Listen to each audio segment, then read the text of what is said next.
Hello everyone, my name is Dion Schuddeboom and welcome back to my channel. Today I'm going to be comparing the Apple Watch Series 7 versus the Apple Watch Series 3. Now the Apple Watch Series 7 is of course newer and thus has more features, but it does come in at twice the price of the Series 3. So in this video, I'll be comparing the watches from a value perspective. In other words, how much Apple Watch do you get for your dollar? And to find out, I'll be comparing the watches in the 4 areas that I think matter most in a smartwatch. All of this to ultimately help you decide which model is right for you. Let's get started.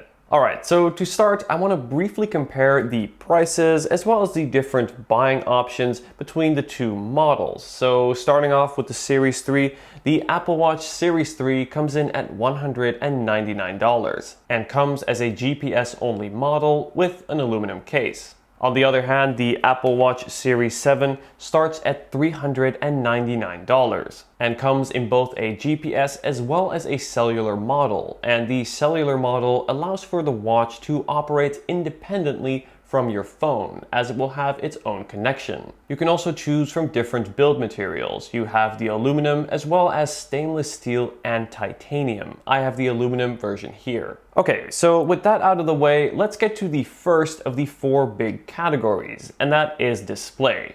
Now, the Series 3 comes in 2 different size options. There's the 38mm version, which I have here, and there's also a 42mm version.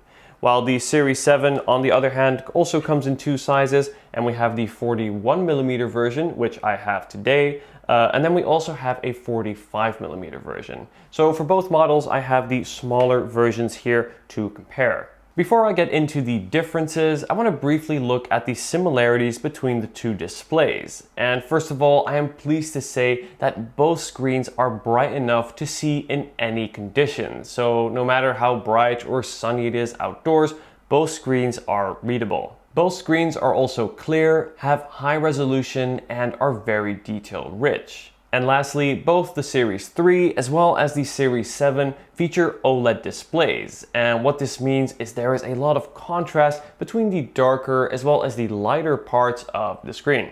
And then looking more closely at the 2 watches side by side, you can see that the actual case sizes of the watch are quite similar, despite the Series 7 having a significantly larger screen. In fact, compared to the Series 3, the Series 7 gets 50% more display area, and this really makes a big difference, something you notice every day. What this means is content is more readable and allows you to see more content at a time. So for example, more lines of a text message or an email, more roads on the map, etc. Additionally, having the thinner bezels on the Series 7 makes the watch feel and look more modern. Also, because the screen gets so close to the edge of the watch face, you have this nice tapering effect, almost as if the content curves off the edge of the display. This in particular is a nice feature that I appreciate every time I use the watch. Now, don't get me wrong, the display on the Series 3 is absolutely usable and very much manageable. Content can still be read and everything still works. However, when you compare the 2 side by side, there is no doubt that the display on the Series 7 really is a big step up in every way. Not to mention that the Series 7 also has an always-on display. Now, this is something that I didn't know I would appreciate as much as I do on the Series 7, but what this allows for is it allows you to check the time in a more subtle way. So instead of having to turn your wrist or tap the screen, I can simply have my arm out on the table, look down at my wrist and see the time. So not only is this functional, it also looks aesthetically better. I think it just looks better to have the watch face showing at all times rather than just a black screen on my wrist. However, there was one thing that was kind of disappointing to see. And that is that after only 1 month of use on the Series 7, I started to notice very thin hairline micro scratches on the display. Comparing this to my Series 3, which I use in the exact same way and in fact use for much longer than the Series 7, I have absolutely no scratches on this screen. Now, Apple's website states that both the Series 3 as well as the Series 7 have their Ion X front glass. So it was a bit disappointing to see the Series 7 perform worse than the Series 3. That aside though, looking at all of the display features that the Series 7 brings, I can say that in every way it is twice as good as the Series 3, albeit not for scratch resistance. But let's see if this holds true for the other areas. Let's say, for example, battery life. According to Apple's website, both models should get around 18 hours of use. The only difference here is that the Series 7 does allow for 33% faster charging with the faster charger that's included in the box. At the end of the day, how you set up your watch is key. Now, I've done a separate video that goes more in depth into how I set up my Apple Watch to maximize both features as well as battery life, which I'll leave linked in the description. But to give you an idea of what really matters, think things like notifications, background app refresh, Siri, and your display settings. These things already make a huge impact on how much battery life you can get out of your watch.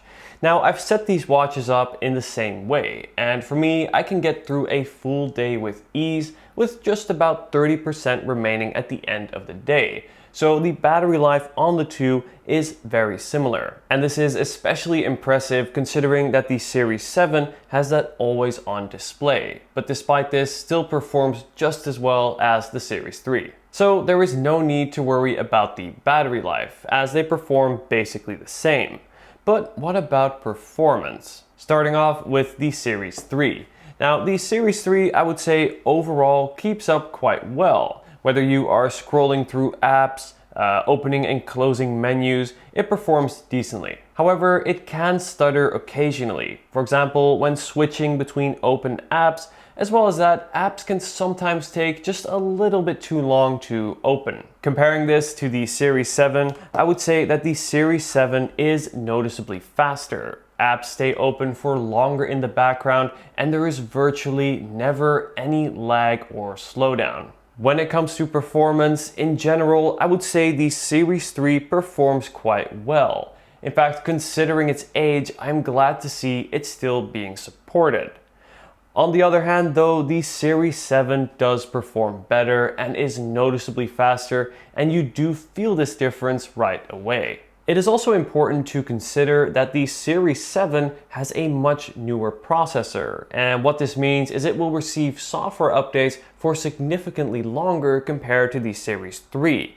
I would expect anywhere from 4 to maybe 5 years of software support from the Series 7. So this is something to consider if you're looking for a more longer term investment. Okay, so far we've looked at the display, battery, as well as performance, but what about the features? How do they compare here? When it comes to the Apple Watch, Apple sets the bar very high. And what this means is that even their entry-level watch, the Series 3, is packed full of those essential smartwatch features. For example, you have the ability to view and receive notifications, track a workout, check your heart rate measurements, see your location and find places in maps, as well as use Siri and much more. Now, these are all essential features that I use very often, and I'm glad to see all of these available on the Series 3. So what does the Series 7 add? Well, the Series 7 takes all of those features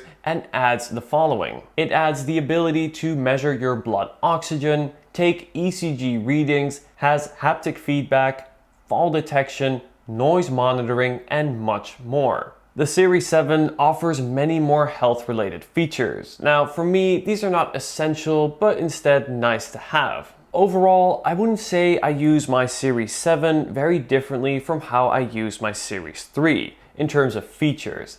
That said though, having the bigger display and the better performance does make a significant difference to the everyday experience. For example, I am more quickly to start a task on my Series 7 compared to my Series 3. For example, launching an app, opening Siri, or even reading slightly longer emails.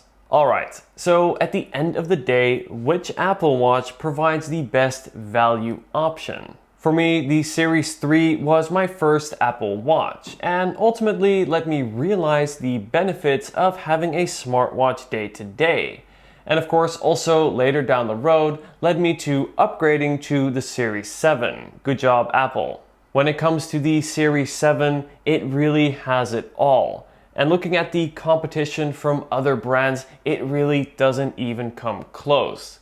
The biggest competitor for the Apple Watch is, well, the Apple Watch, just previous versions of it. I would say if you already know you're going to enjoy using an Apple Watch and will be making use of its features, I would say that the Series 7 between the two is the watch that provides better value. In other words, offers more watch per dollar, despite being twice as expensive as the Series 3. All of its features combined, whether it be its additional health features, but more importantly, I think the bigger and better display, not to mention the fact that it is always on. This means I can highly recommend the Apple Watch Series 7. However, all of that said, I do still think that the Series 3 has a solid place in the Apple Watch lineup. For example, if say you are new to the Apple Watch and want a watch that has all of those great core smartwatch features, then the Series 3 I still think is a great place to start, as it offers the essential features while coming in at a significantly lower cost. Though my advice would be to look for a deal. For example, I bought my Series 3 on eBay for $155. If you plan to pay the full $199 for which it is currently available on Apple's website, my advice would be to spend just a little bit more and jump up to the Series SE, as it provides more features, a slightly bigger display, and crucially, a newer processor, which means it will get more years of software support compared to the Series 3. Alright, so hopefully that can help you out with your buying decision if you're picking between the Series 3 or the Series 7 or wonder whether it's worth upgrading.